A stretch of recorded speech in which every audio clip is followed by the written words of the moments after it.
Political வந்து moves and counter moves தான், அதான் பொலிட்டிக்ஸ். அதுல தேமுதிகவோட பிரியாரிட்டி திமுக அலைன்ஸ் தான். இவர் கொடுக்கக்கூடிய ராஜ்யசபா வச்சு எதுவும் பண்ண முடியாது. இன்னைக்கு உள்ள மைனாரிட்டி சென்ட்ரல் கவர்மெண்ட்ல ஒரு மெஜாரிட்டி சென்ட்ரல் கவர்மெண்ட்ல ஒரு பிரைம் மினிஸ்டர் நினைச்சா கூட ராஜ்யசபாவுக்கு ஒரு மத்திய அமைச்சர் பதவி கொடுக்கலாம். ஏன் அன்புமணியே ராஜ்யசபா வச்சு எதுவுமே ஆகல.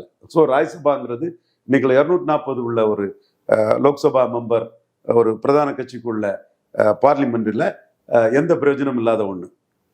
அதே வேளையில எடப்பாடி பழனிசாமியால தேமுதிக எம்எல்ஏ ஆக முடியுமா? இதான் கொஸ்டின். 2019 எம்பி ஆக முடியல, 2024 எம்பி ஆக முடியல. அது நீங்க துல்லியமா பாத்தீங்கன்னா விழுப்புரம், சிதம்பரம் இங்க 36% வாக்கெடுத்த ரெட்டலையால கடலூர்ல தேமுதிகவுக்கு அதே 35-36% கொண்டு வர முடியல. 8-10% வாக்குகள் டவுன். அப்ப இப்படிப்பட்ட ஒரு சூழ்நிலையில எடப்பாடி பழனிசாமியை நம்பி எப்படி தேமுதிக எம்எல்ஏ ஆக முடியும்?